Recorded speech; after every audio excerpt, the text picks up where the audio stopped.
Hey, what's up, everybody? It's Jack. Welcome back. And before I get started on today's topic, I just wanted to say happy Friday the 13th, everybody.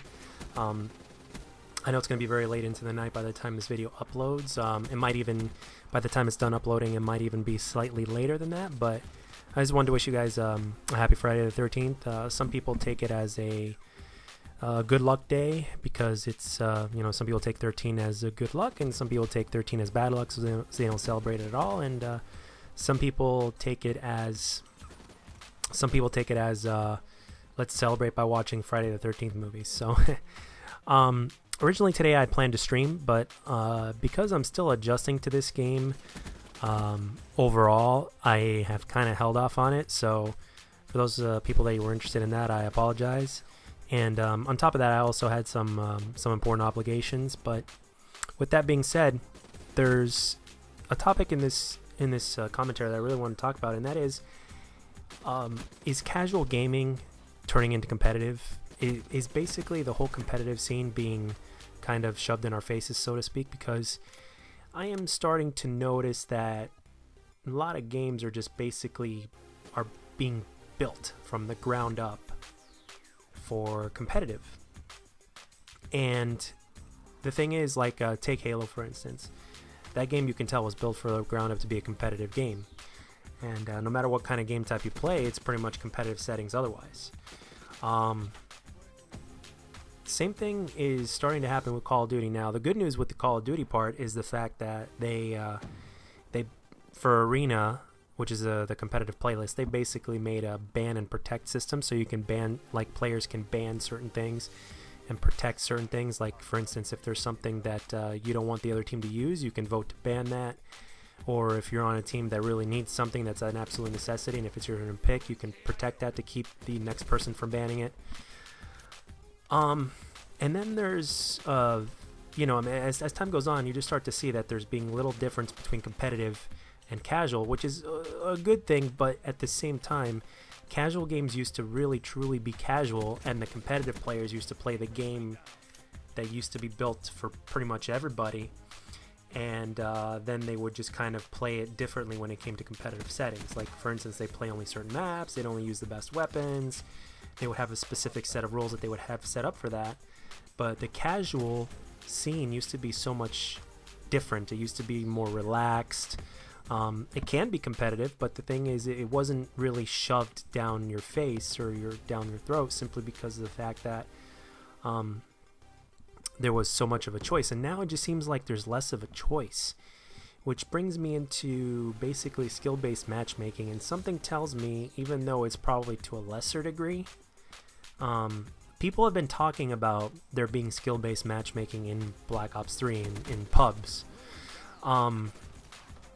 I don't know, this is purely speculation, and this is something that I've obviously heard other people say, but I honestly would not be surprised because, like I said, I've been going through a transition, and, a lot of people are, there's a ton of campers and a lot of head glitchers and stuff, but it just seems like, for some reason, it just seems like there's a lot more skilled players. I don't know if it's the whole Xbox One PlayStation thing. I don't know if PlayStation is more relaxed because there's more people playing.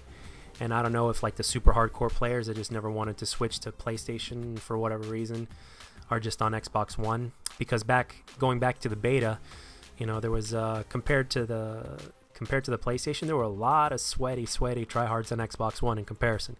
Because you've seen some of the bigger YouTubers, they basically kind of mentioned that when they played the beta, because they have both systems, so they played the beta for PlayStation, and then after they got on Xbox One, they started making commentaries about how different it is. So I wonder if that's translated into the final product here that kind of basically got released. So things like that have been pondering in my head. It's like, with so many games, I mean, it's one thing to kind of take the whole microtransaction thing and apply it to, like, every game now. I mean, Tomb Raider's pretty much doing it. Obviously Call of Duty's doing it. Previous installments have done it. And it seems to be more and more popular because, obviously, publishers are making more money from this thing because people just keep on eating it up. The hardcore people, like a lot of the people that know the game for what it is because of experience, and they're more into the gaming scene. There's a percentage of them, like a vast, like I would say, like half or less that might get into the whole microtransaction thing. But then there's a whole bunch of newbies that are into gaming that are very, very casual, and they'll just eat it all up. And that seems to be the big thing nowadays. It's like microtransactions. And I don't know. I've got mixed opinions about that, but I don't really want to get into that very much, because ultimately this commentary is about casual gaming turning into competitive, and it sure seems that way. It seems like every single game, especially like a shooter from now on, is going to be basically built from the ground up around competitive, even though the competitive scene is only 5% total of the entire population that plays the game. And only 1% are true pro players. The other 4% are pretty much amateurs or aspiring pros. So the majority, I'm sure that I know that the pros through YouTube and through streaming and through competition, that they draw a lot of attention from the outside community, and of course they basically make revenue off of that, and all that kind of feeds into one thing, which feeds into another. And I understand that, but you still have the vast majority of people, which is the 95%, that are casual players. And it just seems like, whether it's skill-based matchmaking or whether it's the fact that it's being built for competitive, or both, or whatever the deal is, it just seems like casual gaming in terms of multiplayer games is just not very casual anymore. And that kind of sucks, because you don't want to always want to get on and be a sweaty tryhard the whole time. You want to kind of relax. You want to enjoy the game as well. And I know some people out there will probably say, "Oh, we'll play against bots." Well, no, it's not the exact same thing. You don't. Like sometimes when you go out to play basketball, you don't want to try as if you're trying out for the NBA. You want to get out and have a fun, 5v5, game with your friends, and with any kind of settings and rules that you want, and just have a good time. Sure, you're gonna play, you're gonna sweat, you're gonna try to beat the other team, but you're not gonna do it like as if something depended on it. So, and I just think that's I'm just starting to get the feeling that basically that's what it's turning into. It's like casual is not really that casual anymore, which kind of sucks, because because I'm sure there's going to be a certain percentage of people that play the game that are going to be very turned off by that, and they're not going to play anymore simply because of that, which sucks. And yet at the same time, these guys are trying to find a way to make the game more popular in terms of, I don't know, gross income or revenue or whatever you want to call it. Who knows? But that's what's been kind of in my head, and I just really want to discuss that. And this gameplay, but by the way, at the end there's going to be some hate mail in this gameplay, so if you guys are into that, stick around to the very end. I figured that since this gameplay is a little bit longer because of that, I figured I just might as well get into it. And at the same time, in free-for-all, by the way, in this game, just a little side note here, in free-for-all, I've been finding that like a lot of free-for-all games go the distance because nobody's moving, and it's free-for-all. Everybody's playing for themselves, and everybody's just sitting in one area the whole match, and time runs out.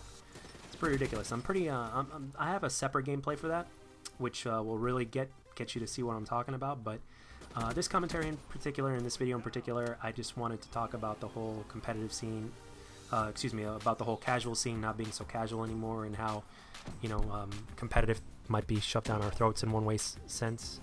So if anybody out there feels anything like that, please comment down in the section below, or if I'm just overthinking it and maybe I'm just too crazy, again, comment down in the section below, let me know.